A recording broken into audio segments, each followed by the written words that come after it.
नमस्कार, activity boom boom में आपका बहुत बहुत स्वागत है। आज के टाइम पे भी यदि हमको ये पता चले कि कहीं पर लाइट नहीं है तो बहुत ही आश्चर्य लगता है, बहुत ही सरप्राइज लगता है। आज तो छोटे छोटे गांव शहरों में भी बहुत लाइट होने लगी है। इसके बाद भी हमको ये पता चला कि यहाँ पे हमारे इंडिया में एक ऐसी विश्व प्रसिद्ध जगह है जहाँ पर आज भी लाइट नहीं है। जी हाँ, मैं बात कर रही हूँ ताजमहल की। हुई ना आपको भी हैरानी? ताजमहल इतना बड़ा और वहाँ उसके अंदर लाइट नहीं है। इसके बहुत सारे रीज़न हैं, चलिए देखते हैं। आप सब ने भी ये ऑब्जर्व किया होगा कि जैसे हम लाइट जलाते हैं तो जो कीड़े होते हैं, छोटे छोटे जो इंसेक्ट्स होते हैं, वो लाइट के चारों तरफ घूमते रहते हैं, उड़ते रहते हैं। पंख वाली पंखुड़ी होती हैं वो भी उड़ती रहती हैं। तो ताजमहल इतना बड़ा है और वो एकदम सफ़ेद रंग के मार्बल से, संगमरमर के पत्थरों से बना हुआ है।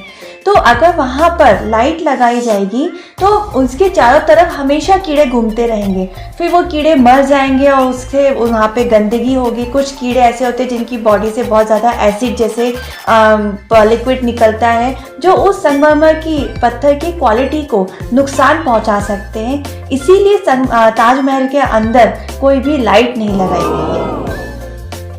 तो अब दूसरी बात ये दिमाग में आती है कि ताजमहल इतना बड़ा टूरिस्ट प्लेस है जहाँ पे लाखों करोड़ों लोग साल भर में आते जाते रहते हैं। अगर वहाँ लाइट ही नहीं है तो वहाँ पे फिर काम कैसे चलता होगा, दिखाई कैसे देता होगा, है ना?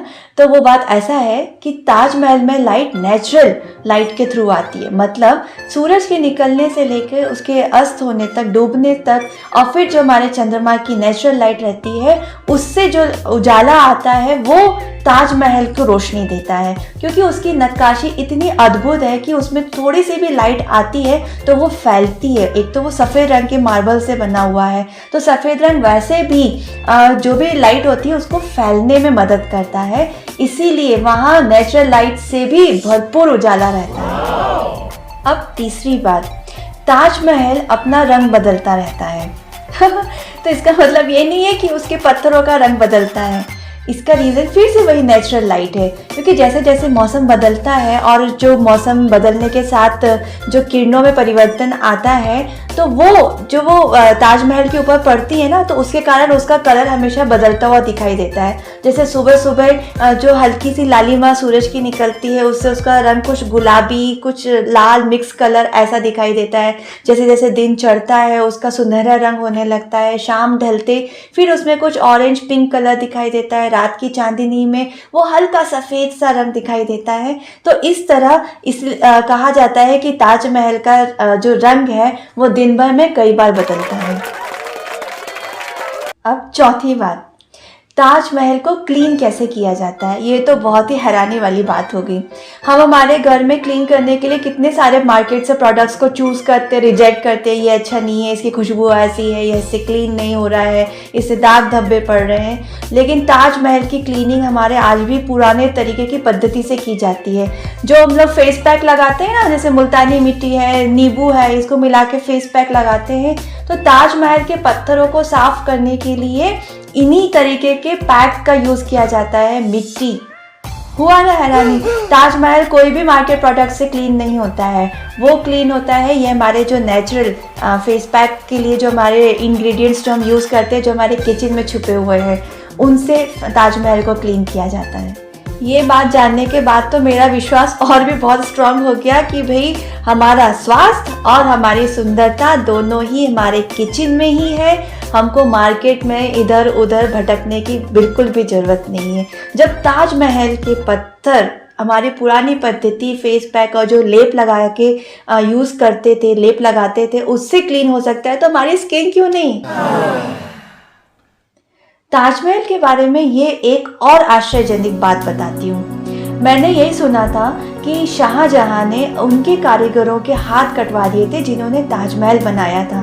क्योंकि ताजमहल इतना सुंदर है, उतनी सुंदर उसमें नक्काशी हुई है कि ऐसा बोला गया, उनको इस चीज़ का डर था कि कहीं ये मजदूर दूसरी जगह पे ऐसा ही ताजमहल ना बना दे। देखिए, जिसके पास कला होती है तो वो तो कहीं पे भी कुछ भी काम कर सकता है। तो इस चीज़ के लिए ये बात अफवाह में फैलाई गई, लेकिन ऐसा बिल्कुल नहीं है। क्योंकि इसका कहीं पे भी कोई भी प्रमाण, कोई भी एक ठोस सबूत नहीं मिल पाया है कि उन्होंने उनके कारीगरों के हाथ कटवा दिए थे। बात ऐसी थी कि ये एक मुहावरे से जुड़ी हुई है। कैसे? क्योंकि ताजमहल इतना सुंदर था तो शाहजहां ने खुश होकर अपने कारीगरों को एक इनाम के तौर पर उनके साथ एक ये सौदा किया था, एक ये बात तय की थी कि आगे से अब आप कभी भी किसी के लिए कोई भी काम नहीं करेंगे, आपकी बाउम्र मैं आपको एक जो फाइनेंशियली आर्थिक रूप से हमेशा मदद करूंगा, ताकि आपको किसी भी प्रकार के पैसों की कमी ना पड़े। जो हमको काम करना होता है फिर हम पैसे कमाते हैं, उस चीज़ की तंगी आपको कभी नहीं आएगी, इसकी जिम्मेदारी मैं लेता हूँ। लेकिन आपको मेरे साथ ये विश्वास के साथ इस चीज़ की निश्चितता करनी है कि आप अब किसी के लिए भी काम नहीं करेंगे। और इस चीज़ को एक मुहावरे के तौर पे कि भाई उनके कारीगरों ने ऐसा कहा कि हमारे तो हाथ ही कट गए हैं, इसका मतलब कि अब हमारे हाथ बंध गए हैं, अब हम किसी के लिए भी काम नहीं कर सकते। तो इस तरीके से उन कारीगरों के हाथ नहीं कटवाए थे, ये एक मुहावरा था, मतलब वो किसी के लिए काम नहीं करेंगे, इसलिए ऐसा बोलने लगे कि हमारे हाथ कट गए। है ना, कितना आश्चर्य की बात। तो भाई ऐसे ही हमारा ताजमहल विश्व के अजूबों में से एक नहीं बना है, उसमें बहुत सारी बातें छिपी हुई हैं। तो चलिए अब इसी के साथ आगे बढ़ते हैं, रितु त्रिशा से मिलने चलते हैं लर्निंग इन सेकेंड्स में।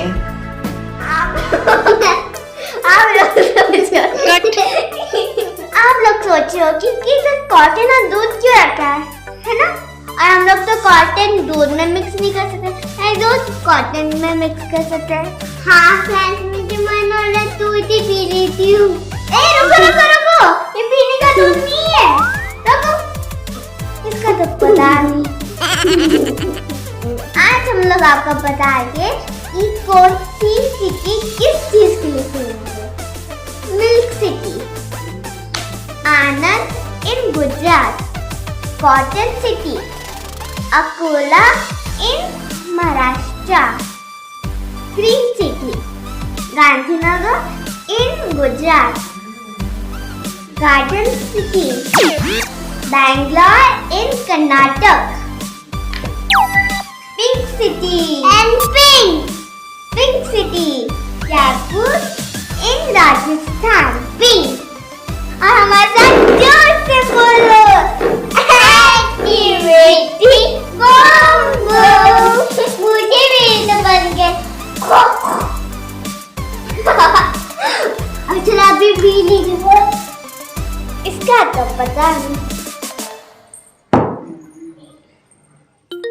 तो चलिए अब पढ़ते हैं हमारे खुशियों के पैगाम। खुशियों के पैगाम। आज का पहला मैसेज आया है लकी के लिए, उनकी बहनों ने भेजा है। हैप्पी बर्थडे भाई, गॉड ब्लेस यू। हम तीनों की दुआओं में एक कॉमन नाम है और वो तुम हो। Love you brother. दूसरा मैसेज भेजा है क्यूट सी परी के लिए, उसकी चाची अलका ने। परी आई हम सब के लिए तोहफे लाई, वो तो खुद एक तोहफा है जो ईश्वर ने हमारे लिए भेजा है। हैप्पी बर्थडे परी डार्लिंग। अगला मैसेज भेजा है सीमा और सुशील जी के लिए, उनके दोस्तों ने। आप दोनों हमारे अजीज हैं जो खुशियों में रंग भरते हैं। आपकी जोड़ी हमेशा सलामत रहे, ऊपर वाले से बस यही दुआ करते हैं। हैप्पी वेडिंग एनिवर्सरी दोस्तों। अगला मैसेज भेजा है भोले भैया के लिए, उनके दोस्त ने। नाम गुमनाम है, आपको खुद पहचानना है। उस दिन खुदा ने भी जश्न मनाया होगा जिस दिन आपको अपने हाथों से बनाया होगा। उन्होंने भी गाए होंगे बहारों के गीत जिस दिन आपको यहाँ भेजकर हमारी दोस्ती को बनाया होगा। तो अब देरी किस बात की, आप भी जल्दी से अपने पैगाम हमारे साथ शेयर कीजिए, अपने प्यारे प्यारे मैसेज भेजिए हमारे दी हुई मेल आईडी पर। अब चलते हैं हमारे बूझो तो जाने के सेक्शन में। तो हमारे पिछले हफ्ते की पहेली का सही जवाब है केरल, और इस हफ्ते की हमारी पहेली है, आपको बताना है आगरा का फेमस निक नेम क्या है, आगरा को और किस नाम से भी पुकारा जाता है। तो जल्दी से अपने जवाब हमारे साथ शेयर कीजिए। अपना ख्याल रखिए, मुस्कुराते रहिए, खुशियां बांटिए। जब तक के लिए नमस्कार, जय हिंद।